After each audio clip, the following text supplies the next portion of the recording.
This is the Blood Red podcast from the Liverpool Echo. It's the Blood Red podcast, courtesy of the Liverpool Echo. I'm Guy Clarke. Welcome along. Heroic Henderson, club captain, one of the 5 Reds captains to lift the European Cup, who this week celebrates 10 years a Liverpool player. But he's had his critics along the way. Even this weekend, Roy Keane questioning his selection for Euro 2020.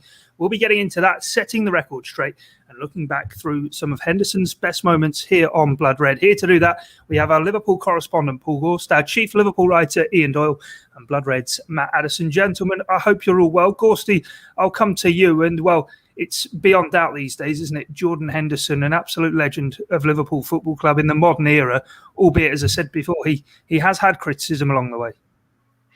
Yeah, he has. And to be fair, I think he's at a point now where people made an opinion of him 10 years ago, and they're still kind of sticking with that. You know, people who don't really think that he's a top midfield player in the Premier League, it's still going off something that was formed in their minds 10 years ago, I think. I think what he's done over particularly the last 3 or 4 years at Liverpool, has just taken him to legendary status, and he's a true football, he's a true captain of the football club, isn't he? You know, I think he'd probably be the first to say that he's not someone who, he hasn't got the ability of Graham Souness or Steven Gerrard, but in terms of being an actual captain, I don't think there's many better than him in terms of what he represents. Obviously on the pitch and dragging the team, a team full of superstars with Van Dijk and Salah, Mane, you can go right throughout the team.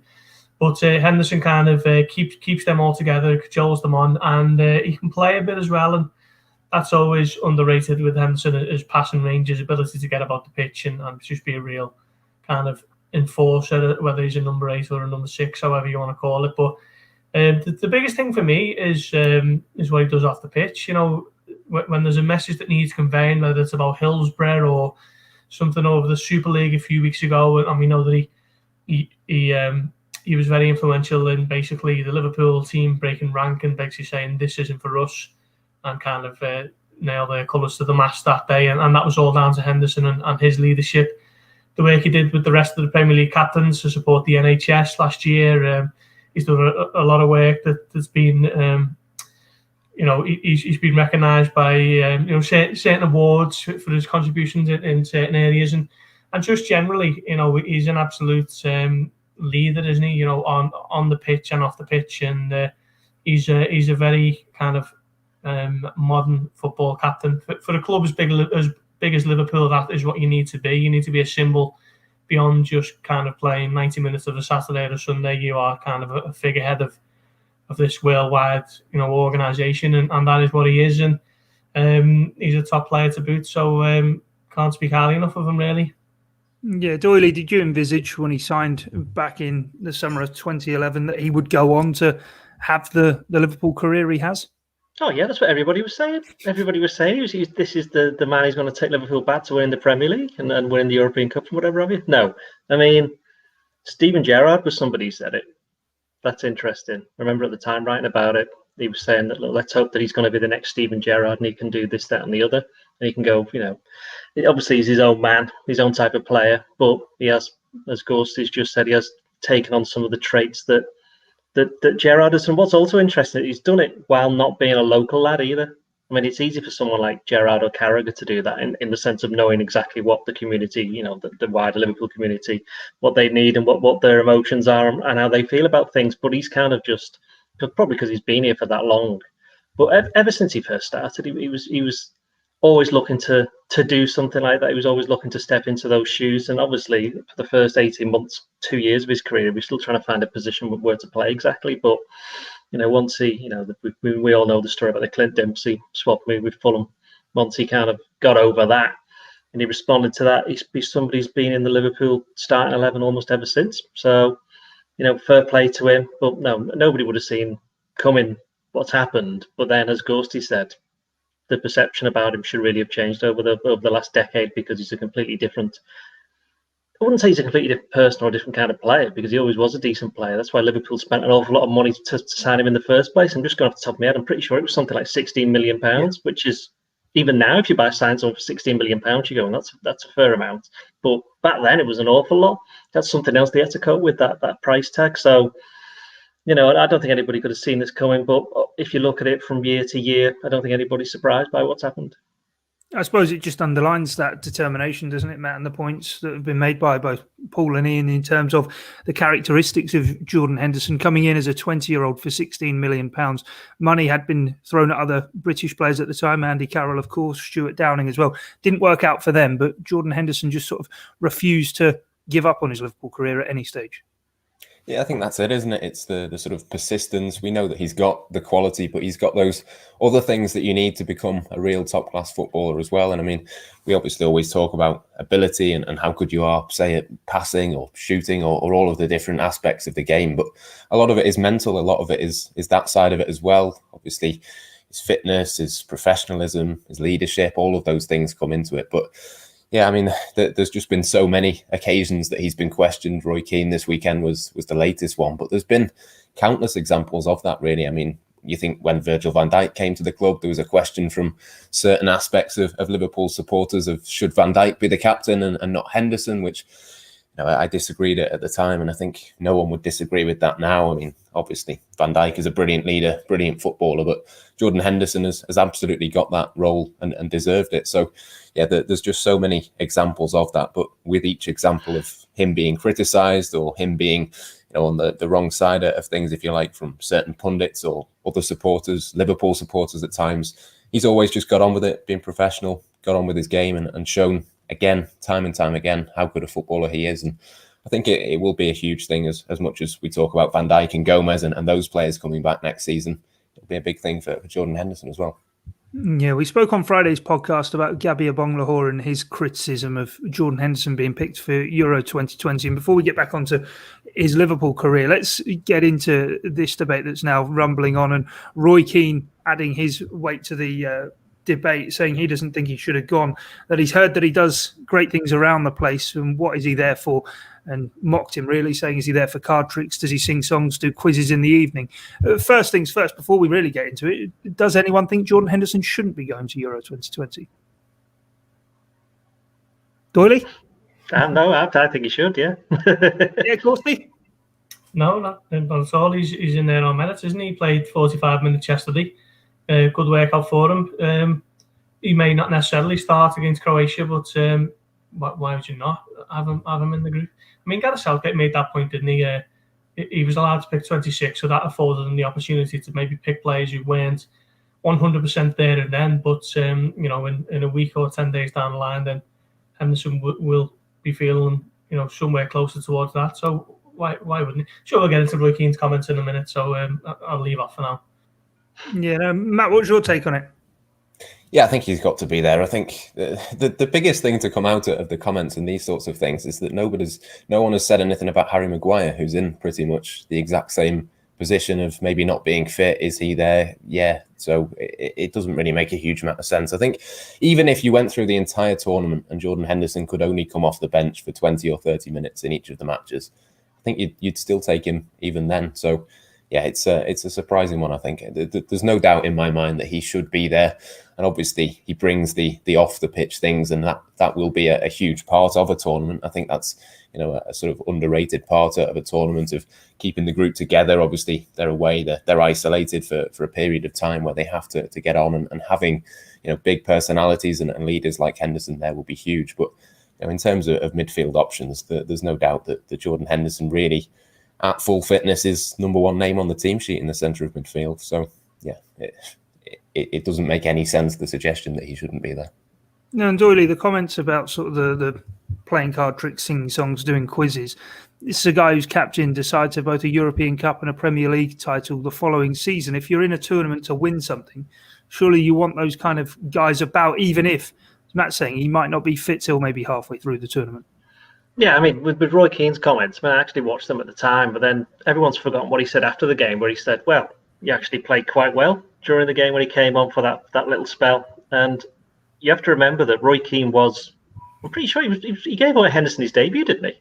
Yeah. I'm pretty sure that's right, yeah. So he knows him, he's known him, and he was calling him Jordan. He doesn't call all the players by first names, does he, when he starts having a go at them? So I think it was a little bit tongue-in-cheek, I reckon, what he was saying beforehand. But overall, in terms of taking it to the tournament, I think a lot of people, certainly the slightly older people, such as myself, are kind of used to England taking players that are unfit. A bit before my time, but in 1982, they took Kevin Keegan and Trevor Brooking, and they barely played. You got Brian Robson, 86 and 1990, going through to David Beckham, 2002. Pretty sure Rooney in 2010 wasn't quite fully fit. Michael Owen in 2006. Yeah, Michael Owen as well. So there has been this long history of England taking chances on players that aren't fully fit. And the difference is, as Matt said, they've got the extra 3 places, so they can do what they want. And it is a bit odd that no one's talking about Harry Maguire, but I think part of the reason there is because they're just desperate for Harry Maguire to get back.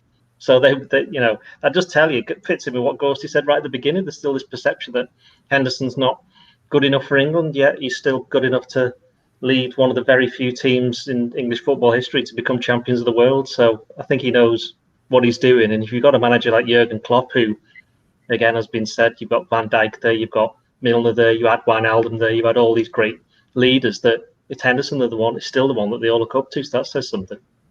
And that's it, isn't it, Gorsty? Because of his qualities and everything. Other than the injury, there's no doubt whether Jordan Henderson merits his place in that England squad, albeit he's been out for 3.5 months. So therefore, he is going to be somewhat rusty, but he is certainly amongst the 26 best players for England, vice-captain, I believe, as well. And you can completely understand why. Yeah, well, the key thing is he's not going with an injury, is he? You know, he was on the bench for Liverpool against Crystal Palace, and okay, there might have been a little element of let's put him on there to show that he's fit enough to be part of a matchday squad. And Liverpool never really intended to use him, but he come off the bench yesterday. He's played 45 minutes. He's going to be training over the next week or so. So he's not a player who's going into the tournament with carrying an injury, is he? So he's fit enough to play whatever part that Southgate thinks he's able to. So for me, it's a non-issue really. I mean, I was disappointed by Keane's comments. I mean, we all know he's the rent-a-quote, mouth to mouth.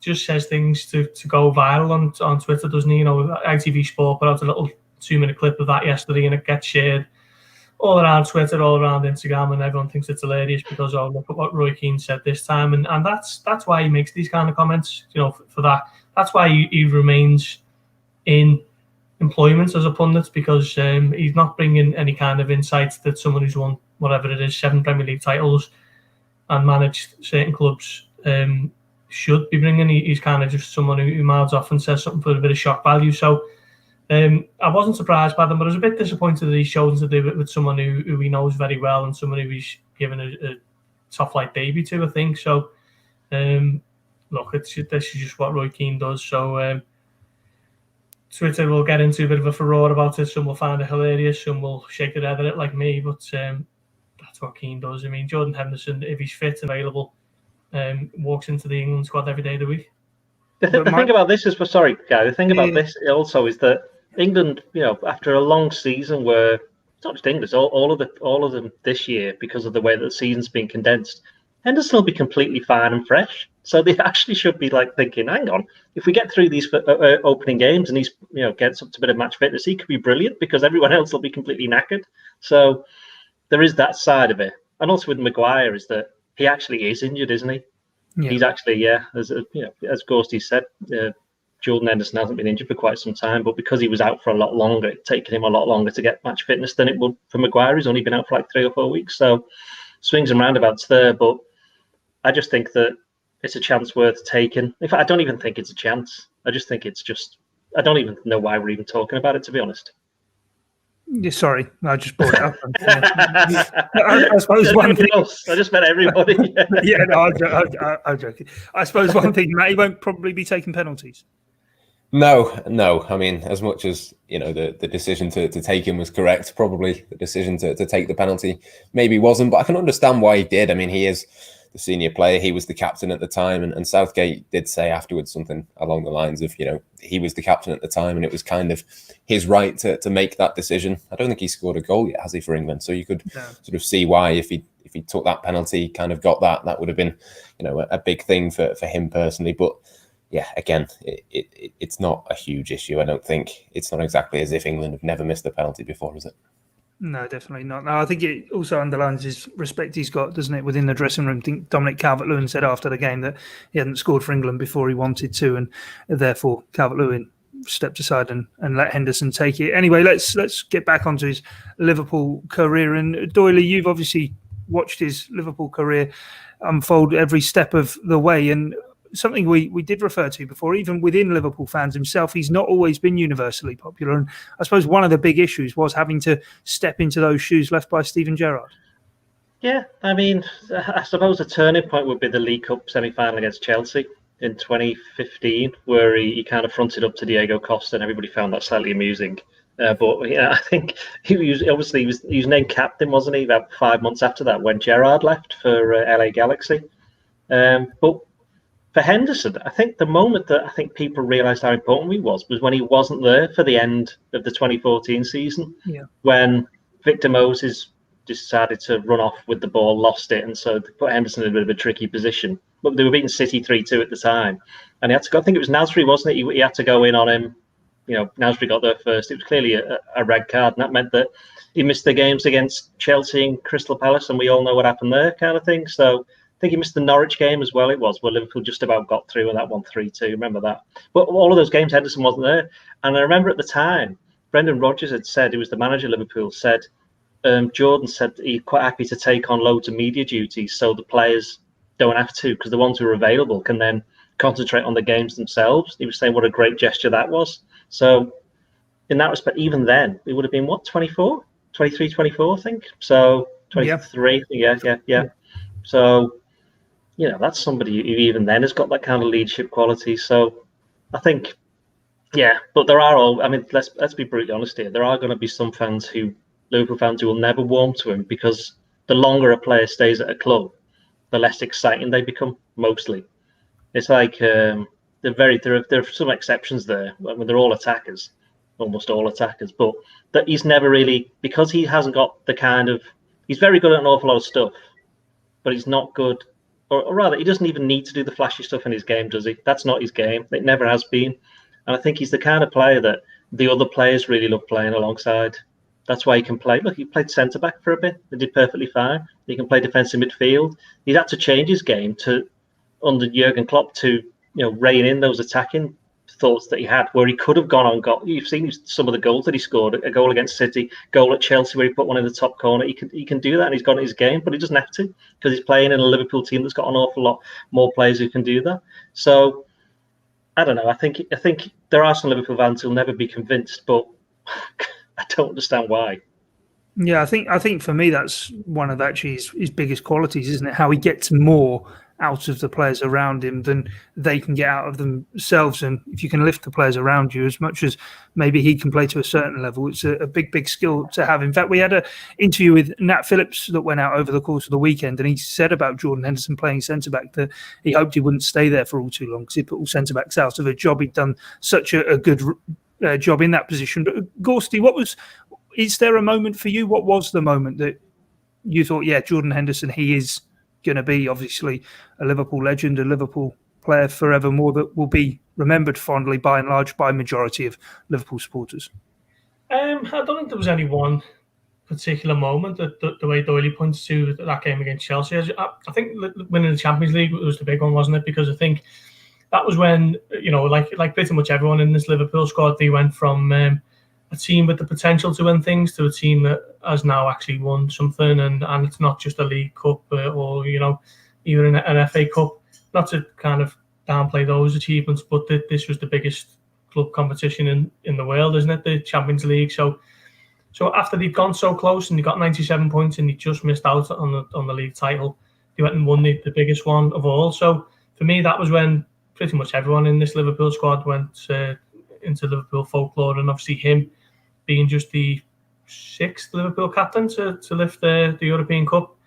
That was what was it, 5th? I think it's the 5th, isn't it? Yeah, Hughes did it twice, yeah. That was the possibly the moment for me. And one of we did a piece last year kind of talking about your favourite Liverpool image picture, and the one where Henderson's walking onto the plane with the European Cup in one hand and his wash bag in the other with his sunnies on. that for me just spoke 1,000 words, and it was almost I came, I saw, and I conquered. And he's an absolute legend, isn't he? And he'll go down with the great captains of Liverpool Football Club. Yeah, it's some esteemed company, isn't it, Matt? The European Cup winning captains, Hughes, Thompson, Souness, Gerrard and Henderson there as well. And I suppose being the driving force really within that dressing room after 12 months previously losing to Madrid, making sure he got the team back there and he was going to get his hands on the cup. Yeah, I wonder if maybe in the future we'll look back and think about Jordan Henderson and actually take his achievements for what they were. Maybe at the moment for some Liverpool fans, it's more difficult to look at that bigger picture. But I think once Jordan Henderson moves on, and hopefully that's not for a good few seasons yet, but once he does move on and we look back at it as a whole, maybe you kind of will appreciate it a little bit more and put it into a bit more context. I mean, in terms of the achievements of you, as you say, to be the first Premier League winning captain for Liverpool, to take them to 2 Champions League finals, and like you say, to bounce back as well in that second one, it just speaks volumes for the kind of character and person that he is. And just to sort of go back to the England thing in terms of taking him, I'm sure if you asked any of the England squad, any of England's senior players, would they want Jordan Henderson to be there? I'm sure they would all say yes. We saw a few weeks back the Harry Kane interview with Gary Neville. He was talking about Jordan Henderson in a positive way. I'm sure if you sort of spoke to anybody that's been at Liverpool in the last couple of seasons, they'd say exactly the same thing. So I think you kind of have to look at the trophies, the achievements on that side of it, the sort of appreciation that he's got from the rest of the footballing world. I'm sure Gorst mentioned it before in terms of him being the organizer during COVID and for all of these sort of charitable events and that kind of thing. All of the Premier League captains, I'm sure, look up to him as well. When you put all of that together, I think you kind of then start to get an appreciation of exactly what he is as a captain. And then you put in the footballing abilities as well. It kind of is basically the full package. Yeah, and I suppose, Gorst, you can underline the importance he has to Liverpool whether I suppose maybe you take the Champions League winning 11 or what you nominally think of Liverpool's strongest 11. And unless I need correcting, he's the only player who kind of hasn't been brought in during the Jurgen Klopp era at the club or sort of come through the academy as Trent has. And I suppose Jurgen Klopp couldn't really have inherited a better captain or role model around the place when he walked in. No, exactly. I think if you went back to and Jurgen Klopp first joined, there's probably something that he said along those lines. He's my captain, he's the club's captain, and he's going to be staying with the armband. He's just been a fantastic leader and very, very selfless as well. I remember speaking to him last year, just before he was lifting the Premier League title, the day before the Chelsea game actually, and we were speaking at Anfield, and I think my chat with him was probably his third of the day, and he'd spoken at length about himself, and I was within earshot of a chat he did with the BBC, and he'd spoken at length about his dad's cancer diagnosis and how he initially struggled, to make the grade at Liverpool and so on, and we had a bit of a different idea. We thought, kind of knowing the man that he is, he won't want to kind of talk too much about himself. He's very much about the team, isn't he? Whenever you speak to him, so we had the idea to talk about his teammates, kind of get the inside track of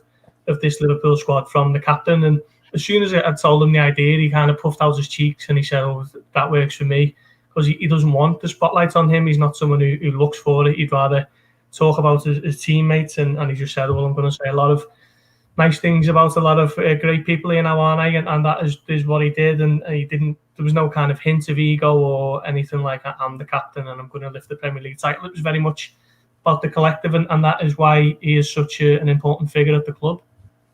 Yeah, no, I suppose leading off that point, Doyle, he gave that emotional interview, didn't he, with the PFA after winning the Football Writers Award as well. It is with Jordan Henderson, the whole story that kind of goes around the achievements that he has brought to Liverpool.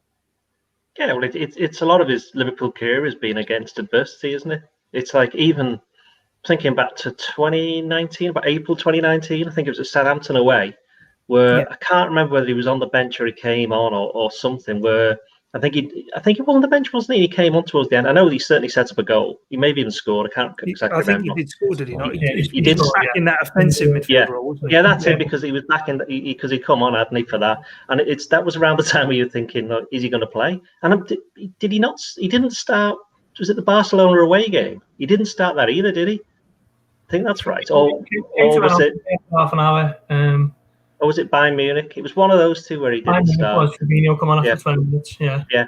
So even then, you look at those big games, important matches when Liverpool were going for the Champions League and the league, and there was a bit of rotation in there. He'd have been absolutely not happy to not be playing, and you saw from the way that he played when he came on in those games what he thought, and he doesn't want to be left out. So even now, he doesn't take anything for granted. And then, of course, the other thing is, which we haven't touched on, and hopefully we'll never have to touch on it ever again, is with nobody being in the stadium, you can ask Gorst the same thing. When Liverpool are playing, the one thing you can hear is him. He's telling everybody how to do everything. So there was one game, it was the Ajax game at home in the Champions League, where he went down the wing and he passed it inside, and Nico Williams was playing because Trent was injured. And he more or less told Nico Williams what to do. He went, go inside, cross it. And when he obviously goes inside, crosses it, and there's Curtis Jones at the far post to score the only goal. So while he didn't have any direct contribution to the goal, basically told one of his teammates exactly what to do. That's what he's like. And I would imagine for some players, they might get a little bit annoyed with that.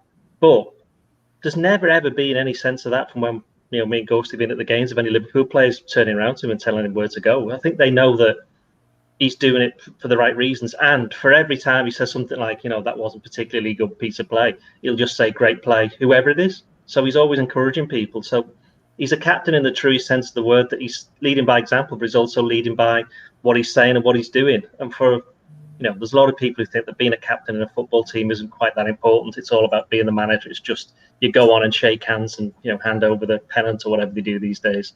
But he's proven that there still is a role for it. And I'm pretty sure that if he plays for England and, say, Harry Kane can't play or goes up or whatever have you, he'll be the person that all the England players look up to.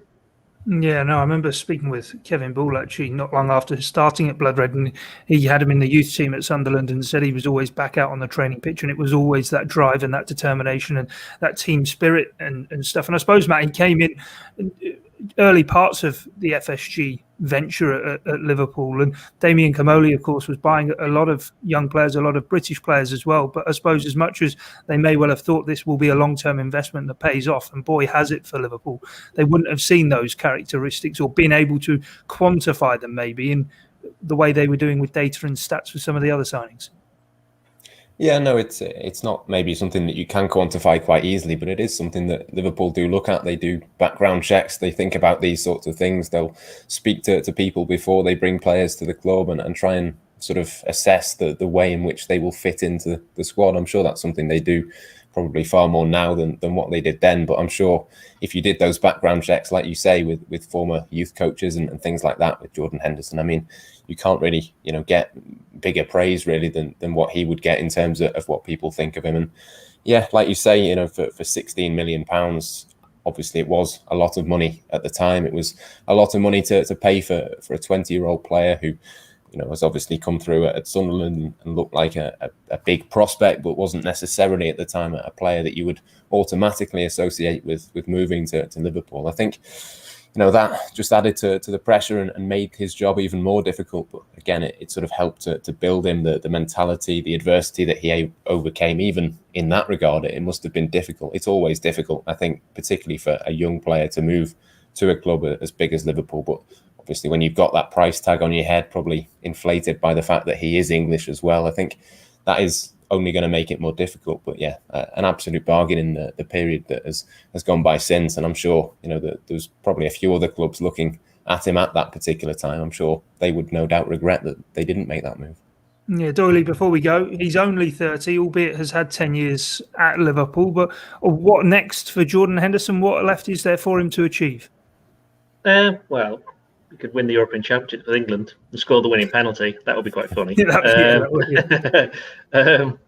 Well, Liverpool is just more of the same, isn't it? I think what happened over the last season, I think, is if there was any sense that they didn't have any hunger after winning those trophies, that's completely gone.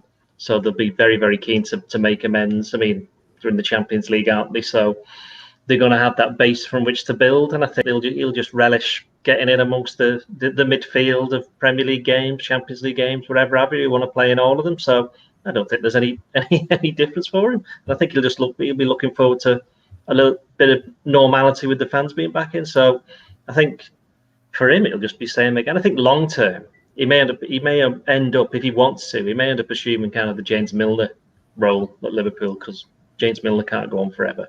And I think, his influence around the place would suggest that what would be better playing, I don't know, 30%, 40% of the games for Liverpool at the age of 35 or 34, or going somewhere else and playing every single week where he probably won't enjoy it as much. It'll be down to him. So we won't know for sure, but I'm pretty sure that, as long as, how long's Klopp got left on his contract? Another 3 years? I think 3 years. He'll be there for that duration. And I think what he decides to do after that will probably be a good time to see what's coming next. He could end up being a coach, So, there's an awful lot that he can do, but for right now, he'll just the only thing he'll be bothered about is playing for England against Croatia if he can on Sunday.